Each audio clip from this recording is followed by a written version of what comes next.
네, 안녕하세요. 세뇌탈출입니다. 요즘 보면은 이 문재인 정부가 김정은을 끼고서 돌려고, 김정은을 보호하고 옹호해 주려고 아주 그냥 거의 결사적으로 노력하는 것 같아요. 요번에 이제 오늘 보도가 됐는데 4.27 선언의 영문 번역본이 유엔에 제출한 거가 청와대가 그러니까 번역해서 뿌린 것과 국내에 뿌린 것과 영문본이 달라요. 한글본은 애매해요. 한번 보시죠. 한글본은 남과 북은 정전협정 체결 65주년이 되는 올해에 종전을 선언하고 정전협정을 평화협정으로 전환하며 항구적이고 공고한 평화체계 구축을 위한. 자, 그러면 이 위한이 전환도 걸리고 선언도 앞에 걸릴 수 있거든요. 한국말로는. 남북미 3자 또는 남북미 중 4자 회담 개최를 적극 추진해 나가기로 했다. 여기에 있는 이 위한이 앞에 거를 다 받는다. 이 위한이 앞에 거를 다 받는다는 게 이제 청와대 번역본이었어요. 이게 즉 다시 말해서 남과 북은 정전협정 65년이 된 올해 종전을 선언하기 위하여, 또한 정전협정을 평화협정으로 전환하기 위하여, 또한 항구적이고 공고한 평화체제를 구축하기 위하여 남북미 3자 또는 남북미 중 4자 회담 개최를 적극 추진해 나가기로 했다. 이게 청와대가 뿌린 영문본의 뜻이에요. 그런데 대한민국과 북한이 유엔에 공동 제출한 거는 남과 북이 올해 안에 종전을 선언하기로 합의했다로 돼 있어요. 거기다가 더 웃기는 건 북한이 자기들이 만들어서 뿌린 번역본은 올해 안에 종전선언과 평화협정 모두를 하기로 남북이 합의했다 이렇게 돼 있어요. 그러니까 이 영어 번역 가지고 이제 장난치는 거예요. 한글은 애매하게 만들어 놓고 우리말 원래 잘못 쓰면 굉장히 애매해지거든요. 한번 원래 보시죠. 원래 보시면은 이게 이제 글씨가 좀 작은데 한마디로 말씀드리면은 그러니까 이거 청와대 원래 번역본에는 종전을 선언하기 위해 정전협정을 평화협정으로 전환하기 위해 항구적이고 공고한 평화체제를 구축하기 위해 3차, 4차 회담, 3자, 4자 회담 남북미 혹은 남북미 중 회담을 개최키로 적극 추진키로 합의했다. 이렇게 되어 있다고요. 원래 청와대 번역본은. 그런데 보시죠. 이거는 이제 유엔 제출 번역본을 보세요. 연내 종전선언을 하기로 합의했다요, 그냥. 그러니까 청와대 번역본은 남북미 혹은 남북미 중 협의체를 구성해서 그 협의체가 종전선언과 평화협정 전환을 추진하기로 합의했다는데 유엔 제출본은 남과 북이 같이 제출한 거거든요. 유엔 제출본에 의하면 올해 안에 종전선언을 하기로 합의했다 이렇게 되어 있는 거예요. 그러니까 이거는 그러면 이게 유엔 제출할 때 그러면 우리나라 외교부가 안 보냐 이거죠. 우리나라 정보기관이 안 보냐 이거죠. 서훈이나 정의용 씨가 안 봤냐 이거지. 본다고요. 그러면 청와대 번역본은 그 사람들이 안 봤냐 이거 봤다고요. 그럼 뭐 하는 짓이냐 이거예요. 왜 한 입에서 두 말 나오냐 이거지. 거기다가 말 나온 김에 말씀드리면 이 3자 회담, 4자 회담 구조 자체가 미국 뒷다리 잡기예요. 지금 이 정도까지 끌려온 거는 제가 세뇌 탈출해서 여러 번 말씀드렸지만 이 정도까지 끌려올 수 있었던 거는 그러니까 평양과 워싱턴이 다이다이 붙었기 때문에 끌려온 거거든요. 이게 다자회담이 돼버리면요. 대화를 위한 대화가 돼가지고 이게 뺑글뺑글 돈다고요. 우리가 그거 한두 번 봤냐고요.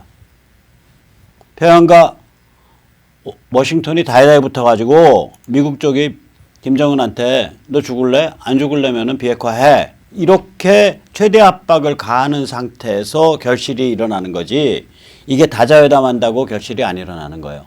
그러면 4.27 선언에서 실제로 김정은과 문재인 사이에 다자회담 구조로 가겠다 이렇게 한 거거든요. 이게. 그러니까 심각한 문제죠. 이건. 구도 자체를 흔든 거예요. 사실은.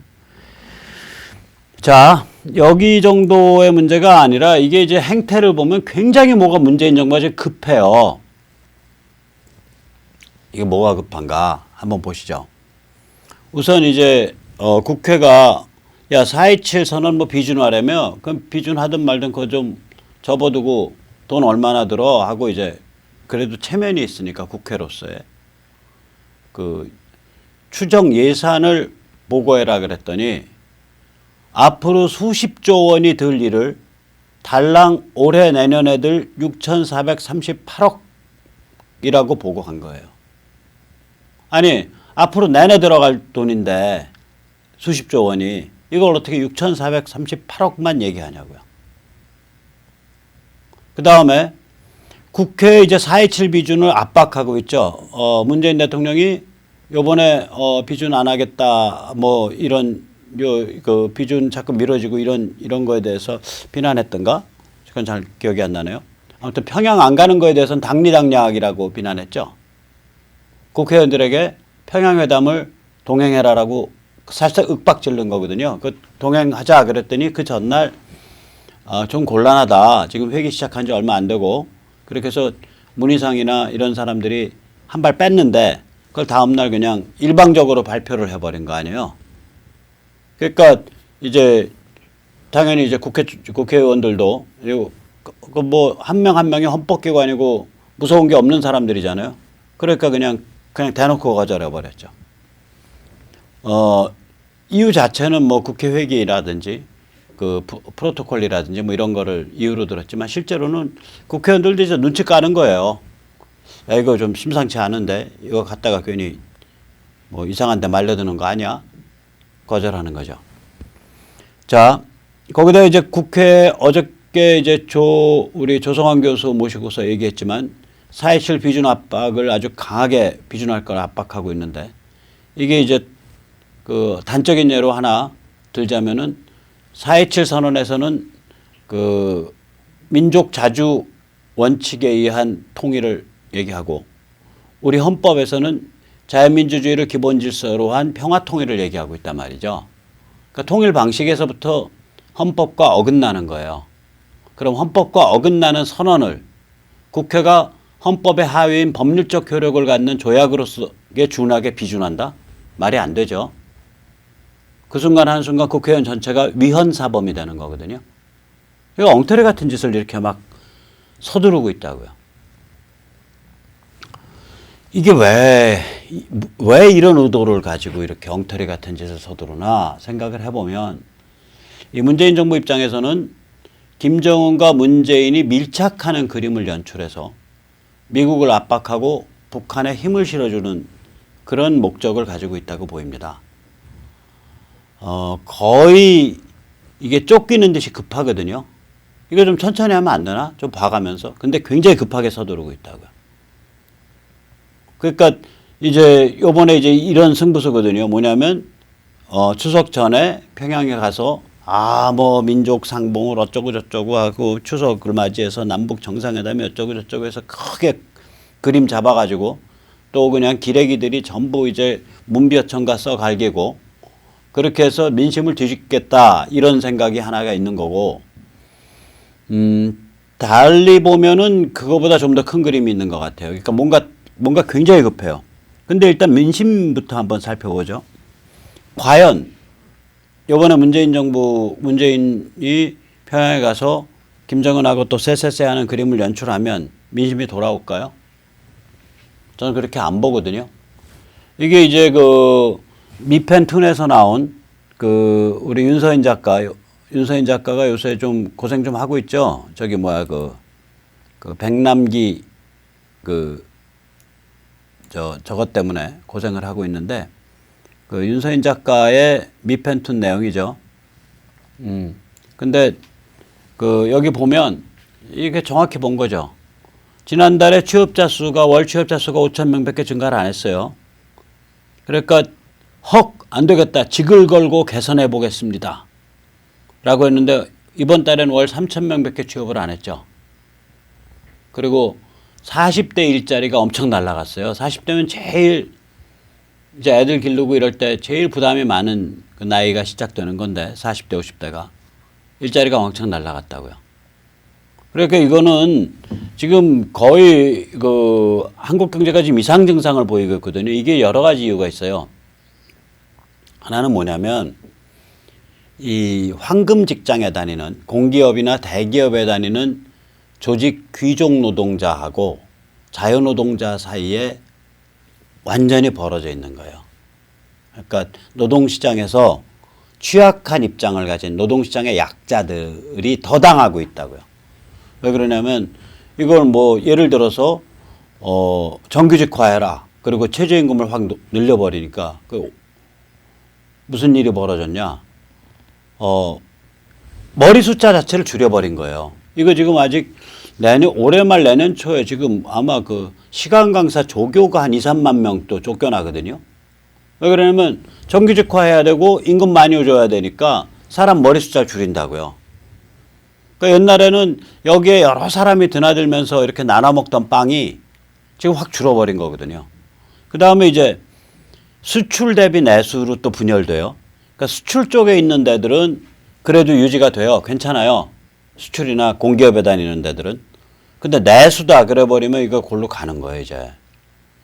그 다음에, 그러니까 원래 정책은 물가를 안정시키고 성장을 해야 되는데 이거는 그 길로 간 게 아니라 인위적인 월급 상승, 인위적인 노동시간 축소, 인위적인 정규직화 이걸 통해 가지고 인플레랑 침체로 가고 있단 말이에요.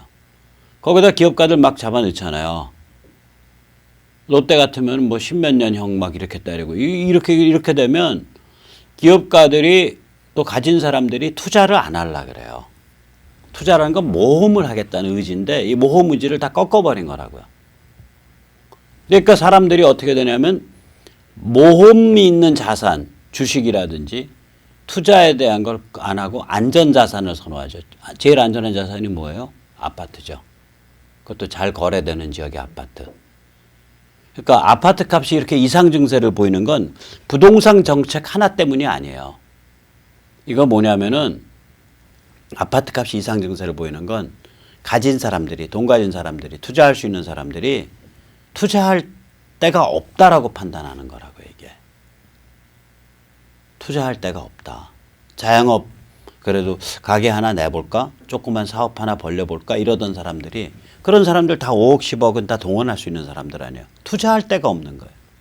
그럼 안전자산으로 가야지. 그러니까 아파트가 그냥 사자가 밀려드니까 가격이 퍽 튀는 거죠. 그러니까 이런 심리적인 이유라고 이번에 안전자산을 선호하는 그 현상이 안전자산을 선호했다는 얘기 뭐냐면 이 허리급 투자자들이 투자를 포기했다는 얘기예요.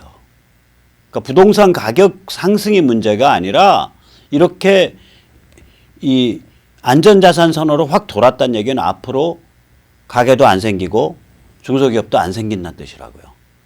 살벌한 거죠. 그러니까 재산이 좀 있는 사람과 원래부터 재산이 없던 사람은 완전히 또 양극화되는 거예요. IMF보다 더 심각할 거예요. 양극화가. 이런 짓을 지금 저지르고 있는데 평양 가서 김정은이랑 끌어안고 쎄쎄쎄를 해요. 그 광경 보고서 우리 문재인 대통령님 평화를 지금 잘 가지고 오시고 잘하고 계십니다라고 할 사람 몇 명이나 될 것 같아요. 구역질 안 나면 다행이죠. 돌아선 민심은 평양행으로 잡아낼 수가 없습니다. 그런데 민심을 잡기 위해서 평양 가는 게 아니에요. 이렇게 급한 건 화급하게 지금 뭔가를 막 서두르잖아요. 4.27 선언 비준해라 그러고 막 그냥 예의에 어긋나게 이상한 상스러운 방법으로 국회의장부터 시작해서 국회 중진급들 끌고서 평양 가겠다 그러는 둥 뭐 지금 한두 개가 잘못된 게 아니잖아요. 그러면 종전선언 하겠다 그러고 이게 굉장히 뭐 급한 거라고. 이게 왜 급했나를 한번 보시자고요. 이걸 알아야 우리가 이 게임을 이해를 해요. 이게 급한 건 미국 쪽의 그 사정이 전개되고 있기 때문이에요. 미국이 주도하는 사정이. 보시면 첫째, 미국이 이번에 중국 고삐 확실히 채웠죠. 그러니까 처음에 미중 무역 전쟁 시작할 때만 해도 수많은 기레기들이 저거 중국 거 잘못 건드린 거야 미국이 큰 코 다치고 고생할 거야 이런 소리 했었거든요. 지금 그런 소리 하는 사람 하나도 있나요? 없잖아요. 거기다가 더 무식한 거는 뭐냐면 뭐 지금 몇백억 해놓은 거 필요하면은 2,500억 달러로 올리고 또 중국이 또 반발해? 그럼 중국 전체 5천억 달러 이상 모든 규모에 대해서 전부 관세 때리겠어. 이렇게 말하고 있잖아요. 트럼프가. 너희가 감히 우리한테 반발해?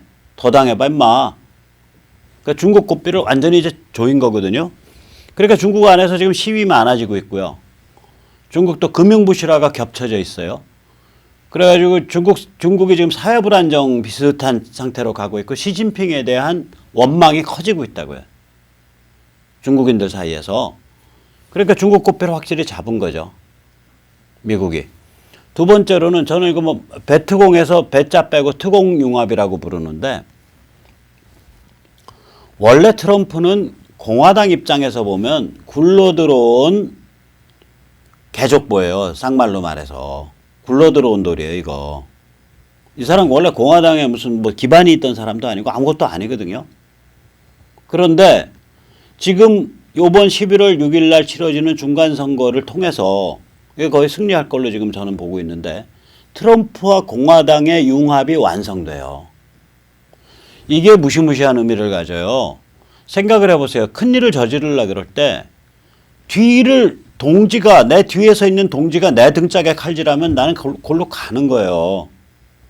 그러니까 예를 들면 미 상원 군사위원회 위원장이 누구였냐면 며칠 전에 숨진 이 맥케인이었다고요. 이 맥케인은 사사건건 트럼프랑 대립한 사람이에요. 근데 이 사람 숨지고 나니까 며칠 전에 미 상원 군사위원장에 인호프가 들어왔다고요. 그 인호프는 예전부터 트럼프를 맹렬 지지한 트럼프의 가장 큰 백 중에 하나예요. 이 사람이 상원 거물인데. 그러면 보세요. 미 상원 군사위원회가 딱 뒷받침을 해야 트럼프가 행정부가 나가서 일을 저지를 거 아니에요. 무슨 군사적 조치를 취한다든지 또 트럼프 행정부가 일을 저지를 수 있다는데 무게가 실리잖아요. 그런데 미 상원 군사위원회에 하시라도 트럼프 등짝에 칼질할 수 있는 공화당 중진들이 딱 다리를 털고 있어. 그럼 그 상태에서는 일을 못 저지르는 거예요. 요번에 11월 6일 선거 굉장히 중요해요. 한반도 정세에. 저는 트럼프가 그러니까 지금 한 40석 이상 그 하원에서 리드하고 있거든요. 공화당이. 그러니까 민주당이 거의 엎으려면 20석 이상 먹어야 돼요. 트럼프가 민주당에 그러니까 원래 근데 중간 선거에서 뭐 30석, 40석씩 잃어버린다고요. 이 집권당이. 그런데 요번에 아마 그러니까 이 하원에서의 다수당 위치를 유지할 거다. 즉 잃어버려도 한 너댓 석 잃어버리고 말 거다. 저는 그렇게 보고 있고 심지어는 한두 석 오히려 더 차이를 늘릴 수도 있다. 그러니까 대승이죠. 그렇게 되면. 그런 경우는 20세기 들어서 두 번인가 밖에 없어요. 그렇게 차이 늘린 경우는. 루스벨트 때 한 번 있었고 아들 부시 때 한 번 있었어요. 아프간 전쟁할 때 9.11 직후에. 그러니까 그럴 수도 있다라고 저는 보고 있거든요. 그러니까 11월 6일 중간선거가 이제 결과가 나야 봐야 하는데 백모는 트럼프나 공화당 쪽이 하원에서 다수당 위치를 유지를 하고 상원은 당연히 다수당 위치 유지하고 상원은 전에도 말씀드렸지만 상원은 다 뽑는 게 아니에요. 하원은 요번에 435석 다 뽑지만 상원은 한 35석밖에 안 뽑거든요. 상원은 세 무더기로 나눠서 뽑아요. 그 무더기 하나를 클래스라 그러는데 2년마다 요 무더기 하나씩 또 2년 되면 다시 첫 무더기. 그래서 첫 무더기를 클래스 1, 둘째 무더기를 클래스 2. 그러니까 1반, 2반, 3반 그렇게 부르는 거예요. 올해 1반 선거거든요. 1반. 그러니까 첫 번째 무더기. 거기에 이제 보궐 붙고 그래서 35석이 되는데 한 무더기가 33, 34 이래요. 원래 첫 번째 무더기는 33석인데 보궐이 2석 붙어서 35석을 올해 중간선거에 하는데 문제는 이 35석 중에 민주당 내지 민주당 성향, 버니 샌더스, 이건 민주당 아니지만 민주당보다 더 민주당스러운 사람 아니에요? 그 다음에 이름은 까먹었는데 아이오와인가 어디에 농민 노동자당이라고 이름도 못 들어본 군소당 하나 상원 의원이 있어요. 그렇게 해서 35석이 돼요, 이게 올해. 이 35석의 중에 민주당과 민주당 성향이 26석이에요. 공화당이 9석이고. 그러니까 당연히 민주당과 민주당 성향이 불리한 거죠. 9개 지키면 되고 공화당 입장에선 26개 공격해서 그중에 한두 개라도 뺏어오면은 압승하는 거니까.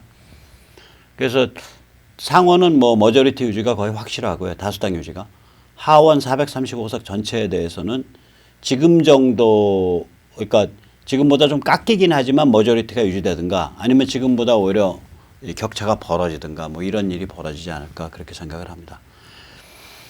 그러면 이제 특공 융합이 완성되는 거죠. 트럼프가 완전히 공화당의 그러니까 백업을 정확하게 받고 있는 상태. 트럼프와 공화당이 완전히 피가 섞인 상태가 되는 거예요.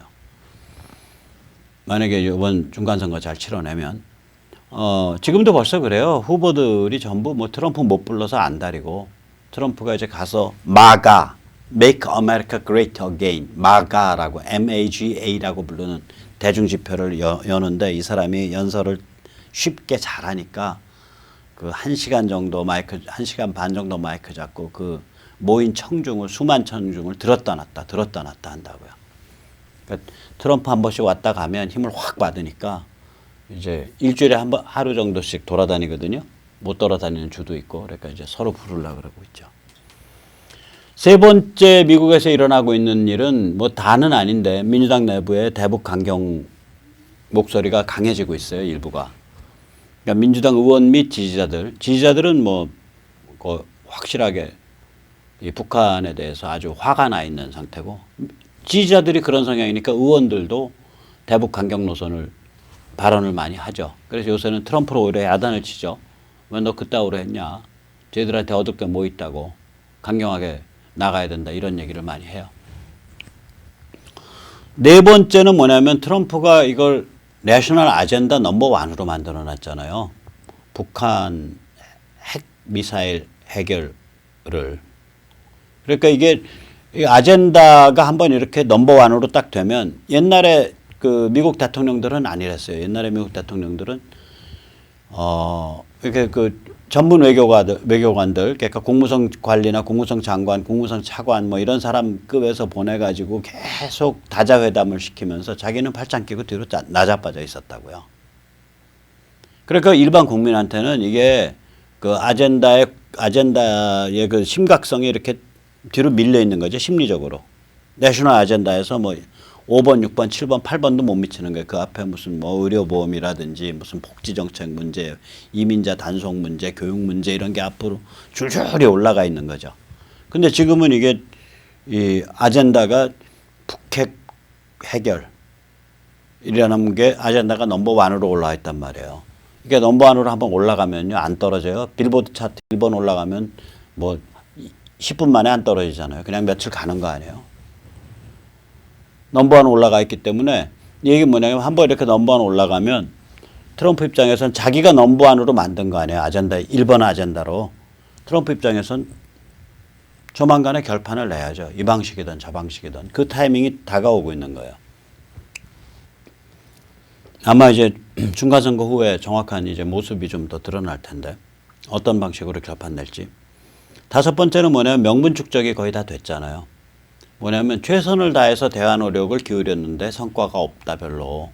얘들 미꾸라지 같은 놈들이고 신의 성실이 없어서 말 계속 바꾸고 계속해서 추가 요구 내놓고 조금 또 좀 위협하는 척하면 좀 더 군사적으로 조이면 말 듣겠다고 기어 나오고 그래 그럼 얘기하자 그러면 또 몸 비틀어서 도망가고 이런 애들이다. 이런 이제 명분이 축적돼 가고 있기 때문에 이제 저는 이걸 이제 근본적 조치, radical measure라고 부르는데 군사 옵션에 포함이 되는 거죠.